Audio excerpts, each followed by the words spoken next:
episode 7 of the Simply Great Relationships podcast.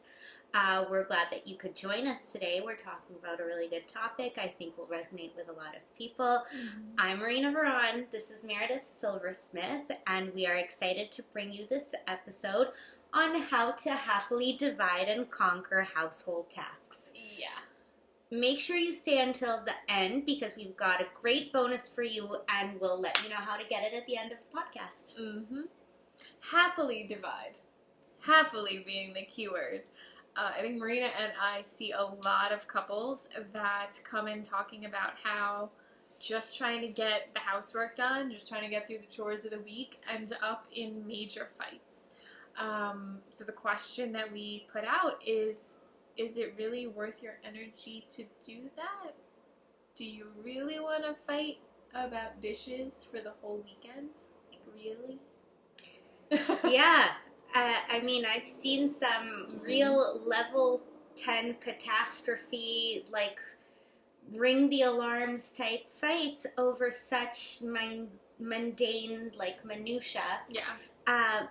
But couples get really stuck in that. Yeah, absolutely. So we felt it was important to address because we don't want you to waste your weekend fighting about dishes. We want you to enjoy your weekend and have strategies for making it resolvable and calm and peaceful when you're managing these things. So That's our goal for today.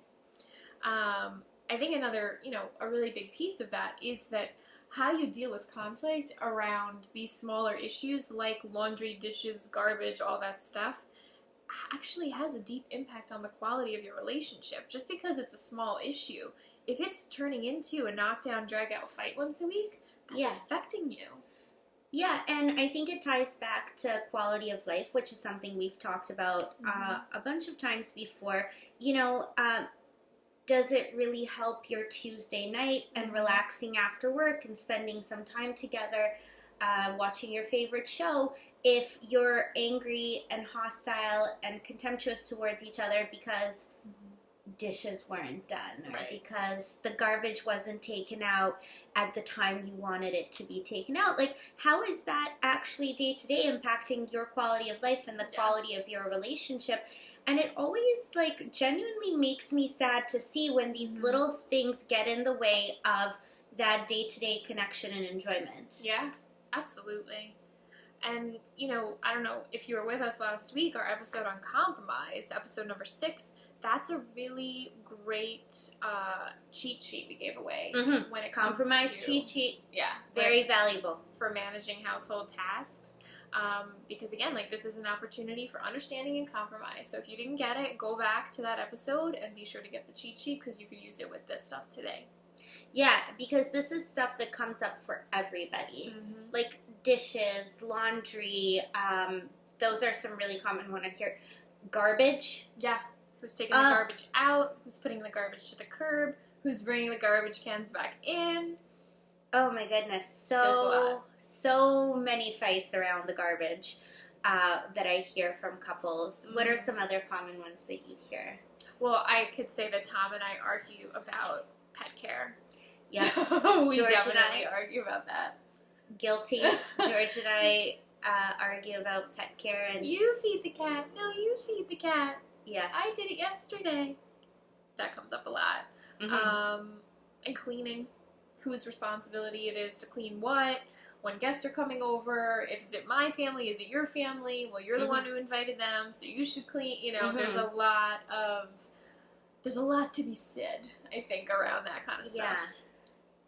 Yeah. So what do you think causes, these small, insignificant things to become big arguments? Right, because it's not that there's something wrong with us or with you if you're arguing about these things. Everybody does. But when it becomes, like you said, a level 10 fight, there's something underlying it. So, I think something that comes up a lot with the couples I see is there's differences in their beliefs around who does what.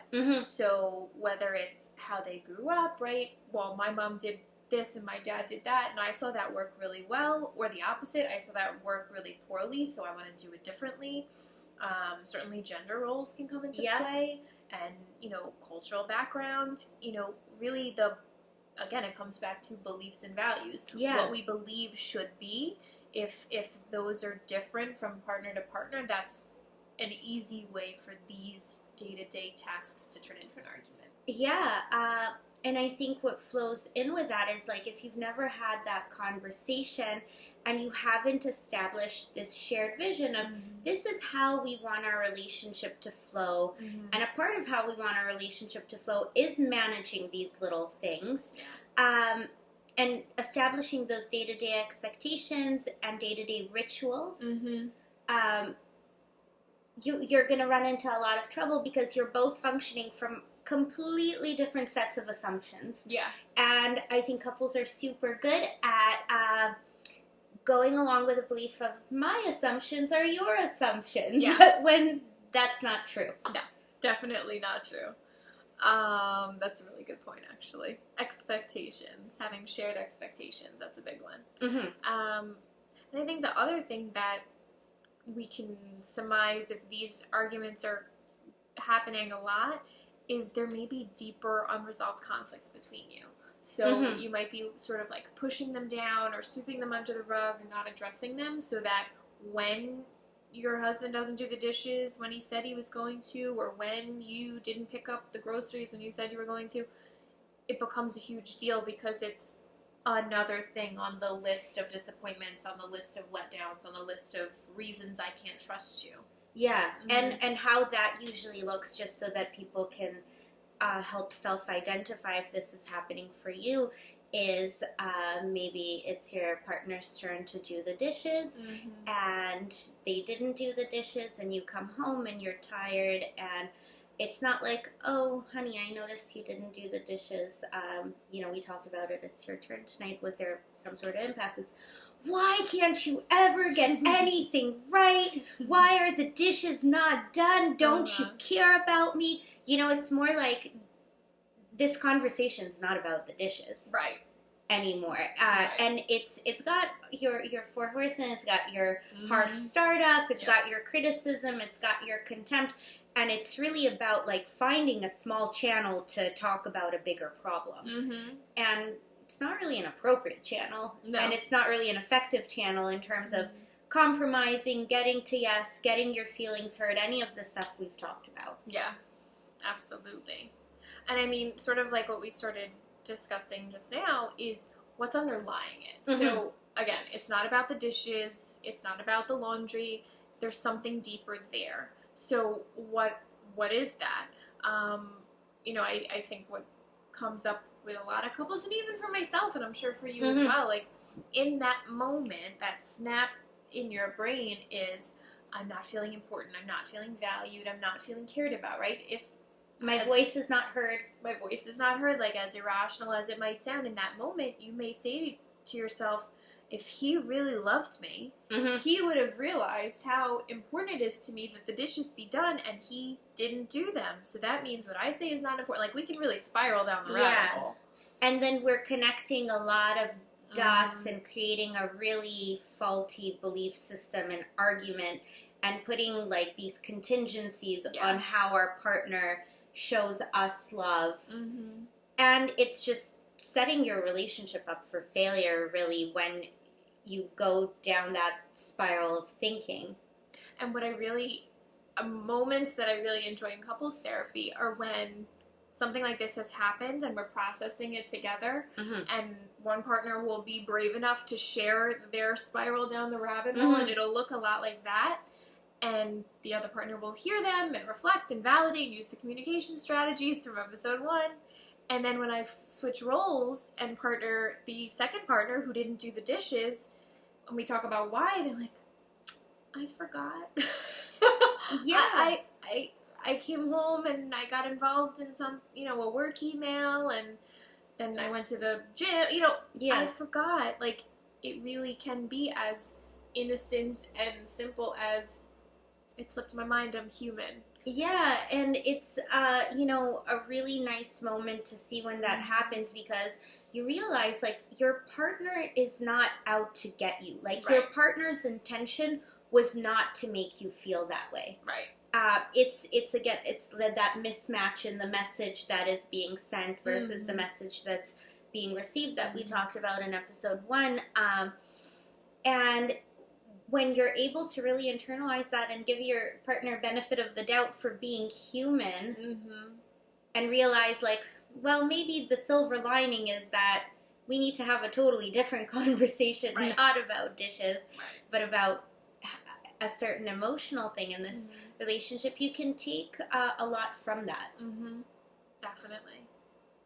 And, you know, like we talked about before, if there's underlying conflicts that aren't being addressed, sometimes the dishes are just a scapegoat, right? To release the frustration. You've got so much anger and frustration built up, but you don't feel that you have an outlet for it or an ability to talk to your partner about it, so you just release it in that moment because there's a reason. Now I have a reason to express my anger.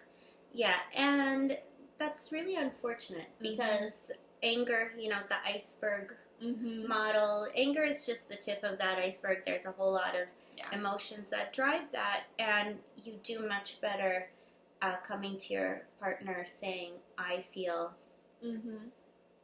unheard, unvalued, I need to feel more of a priority, and a part of what that looks like for me is when my voice is heard, as opposed to going on a tirade of everything your partner doesn't do right when it comes to household tasks.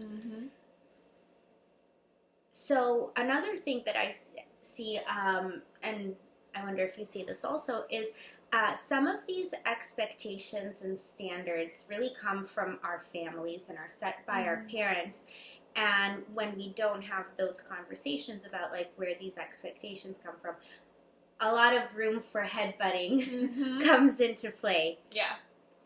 Yeah, I mean, I can speak from personal experience. You know, Tom and I definitely struggled with this in the beginning when we first started living together because Tom grew up in a home where everything was very neat and very organized and very clean, you know, which I'm not saying that's a bad thing. It's a great thing. That's how he grew up. You know, but that was really a priority. So his parents really stressed that, you know, we have to clean up. It's time to clean. It was like, we don't go to bed with dishes in the sink. We don't go to bed with papers on the counter. Like, everything. You could walk in at any time to my in-laws' house and it looks like A-okay. So I grew up a little differently. I maintained my own room. I had my own space. We're only children again. You know, I kept my room how I wanted to keep my room. And, you know, it was organized chaos. And I still function a bit in organized chaos. But, you know, so in the beginning, I think Tom really had this expectation, like, oh my gosh, there's papers on the table, or the dishes aren't going to be done tonight, or, you know, I just have a lot more stuff, I think, than he had growing up also. So that was a lot too. So just we lived differently, and trying to integrate that was really hard. So if there's an expectation for your partner to function like your parent, I think this plays into a dynamic most people don't really, like, pick up on. But, like, really, it's not sexy. It really sucks the sexy out of your relationship because when you see your partner as a parent, that's not sexy. And, you know, a lot of times I see couples for sex therapy and they'll have all kinds of intimacy issues, but like, they're never free of these kind of issues. And I always say, like, let's adjust that first. Let's line that up and have you really be partners again. So that you're not seeing her as, you know, your mom who's supposed to take care of you and make your lunches, and you're not supposed to see him as your dad who tells you what to do or you're lost. Definitely.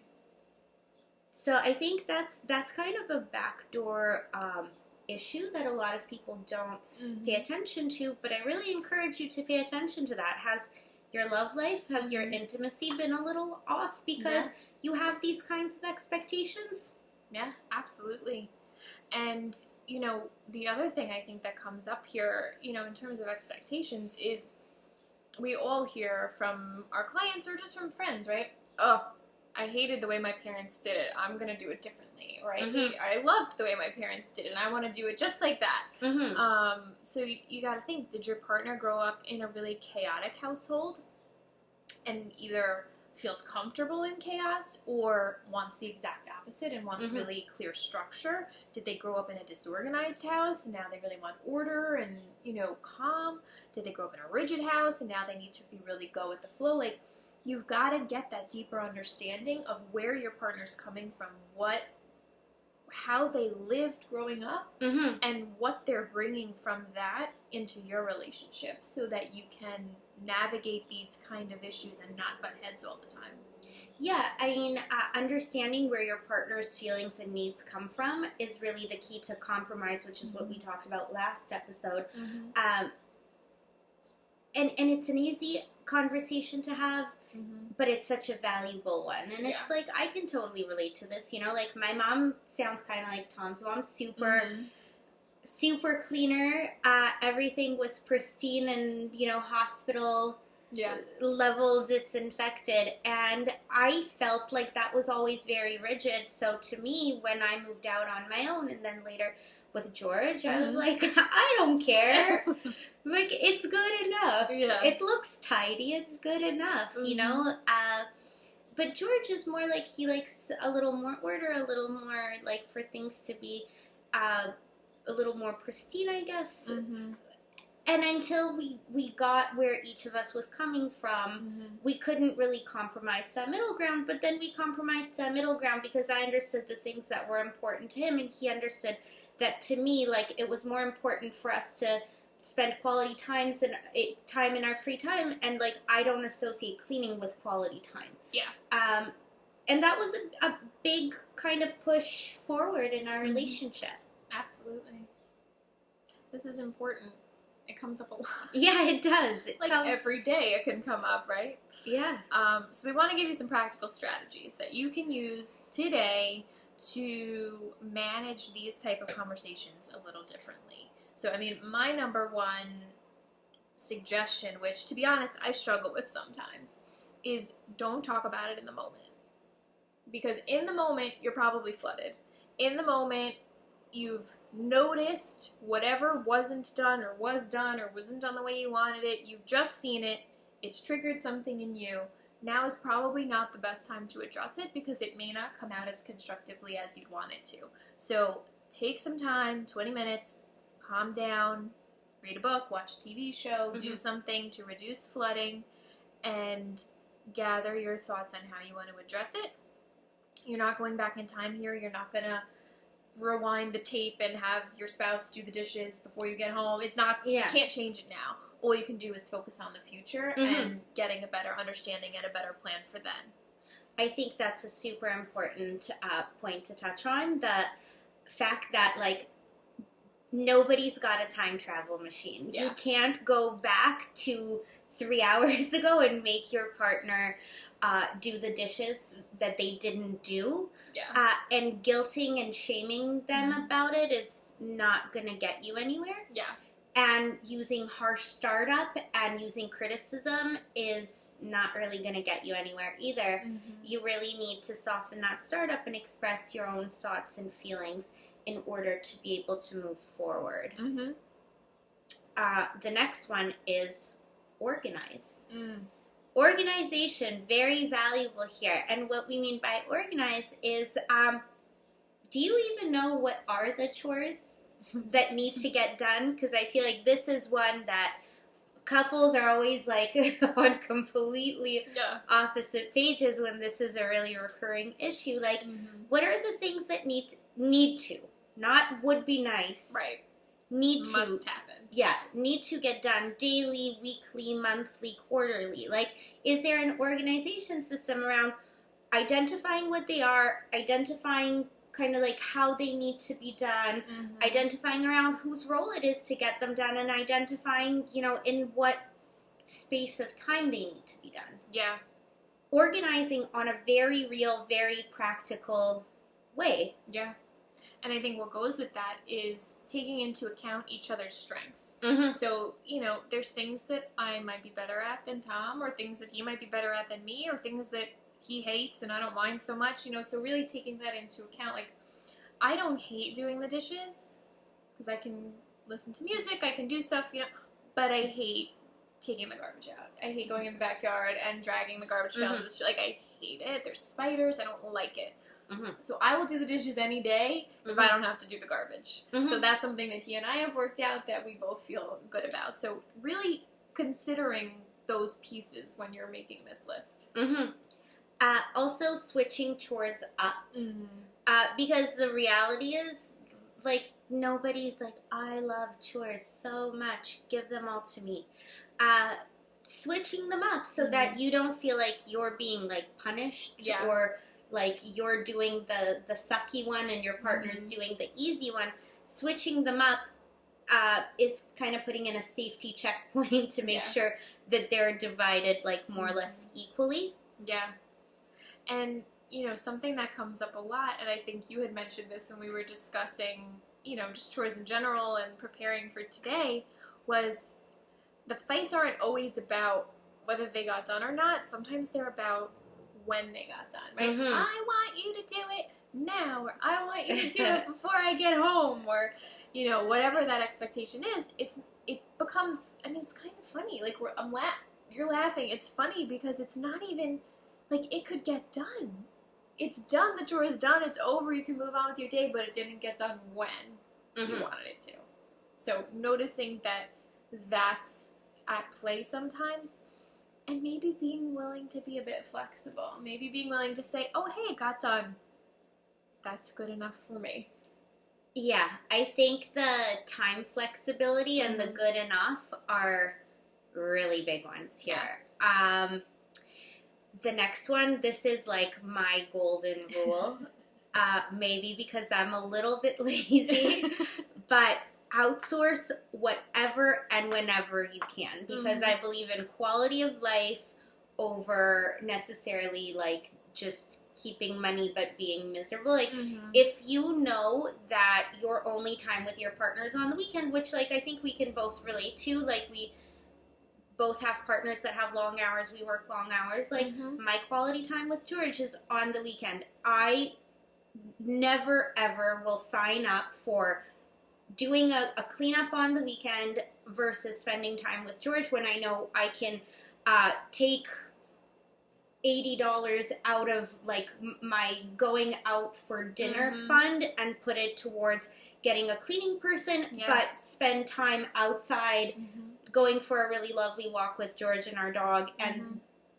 having some quality couples time over like having time when we're both doing our own thing and cleaning and being kind of miserable. Yeah. So I think outsourcing, and I know it's not necessarily always in everybody's budget, but I think there are things we can all like outsource every once in a while that really help us feel a better quality of life. Yeah. And I think a big one, you know, certainly something like that, which would be in addition to a budget, but there's ways you can just replace how you do things. So mm-hmm. I know you and I are both big fans of Fresh Direct. Yes. We should really talk to Fresh Direct because big fans. But I tell all my couples, why are you fighting about who's going to go grocery shopping and why are you fighting about when and where and how? Order it online. Mm-hmm. Fresh Direct. You're sitting at your computer. Boom, boom, boom. Done. It's not more money. It's not a challenge. They bring it to your door. It's magical. And that's taking something off your list that you no longer have to do. Yeah, and I mean, really, for me, that's 2 hours out of my weekend that I get back. Yeah.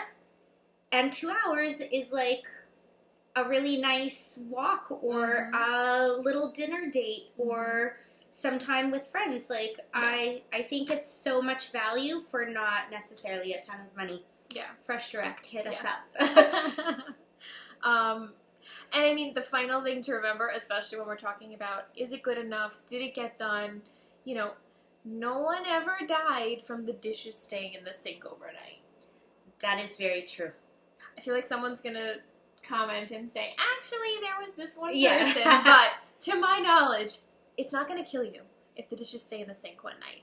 At the end of the day, is this a level 10 issue? Do you really want to have a knockdown, drag-out fight and not talk to your partner for 3 days because the dishes stayed in the sink overnight? Mm-hmm. I don't either. So the key here is ask yourself, like, what is really triggering my hurt feelings here? Yeah. why am I really upset? Because it's not because of the dishes. It's because the dishes triggered feelings of not being heard, not being valued, not feeling prioritized. Have that conversation, but don't waste your good energy on blowing things up over something that's so mundane and so little. Yeah, 100%.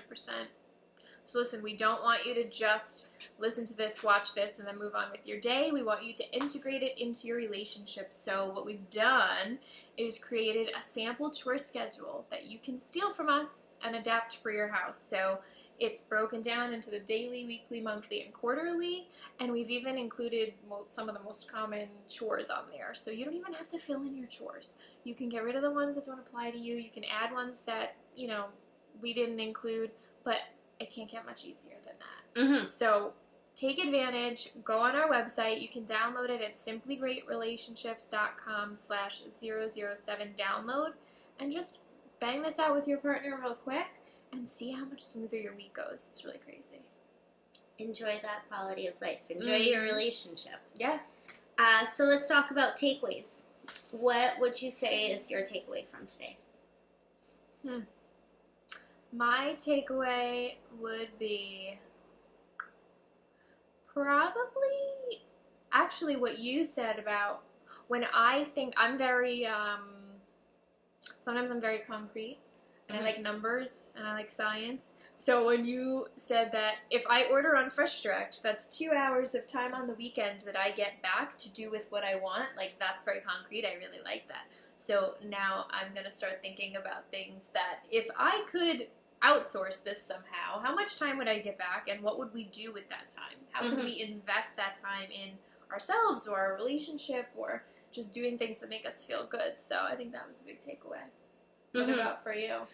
For me, it's really about having that conversation with your partner about where are some of these beliefs, thoughts, ideas around the division of chores, the division of labor, role, individual and kind of your role as a couple in terms of getting these sort of things done come from. That's a really important conversation to have as a part of compromise, as a prelude to compromise, in terms of getting to know each other better, and in terms of getting to know your partner's triggers. Do they need calm? Do they need flexibility? Do they need a pristine house? If they do, why? And that's a good episode 1 strategy, right? We have the communication tip sheet in episode 1 that you can download if you haven't yet. That's perfect way to talk about these things and get a better understanding. So definitely go back and grab it. So I mean, I think this is really relevant to probably all of our couples, all of us. I know we practice what we preach in this area as much as we can. But that's it for today. We hope you take these tips and start using them. Definitely grab the sheet that we've included today. We'd love to continue the conversation with you in our Facebook group. We're going to hook you up with tips, tricks. We're going to do some live streams exclusively for our members. You can ask us relationship questions, sex and intimacy questions, anything you want to throw out there, and we'll respond. You can find the group at facebook.com/groups/simplygreatrelationships, or you can just go to our website, simplygreatrelationships.com, and click the link. So definitely join us there. We'd love to see you, and we will see you next week. Bye.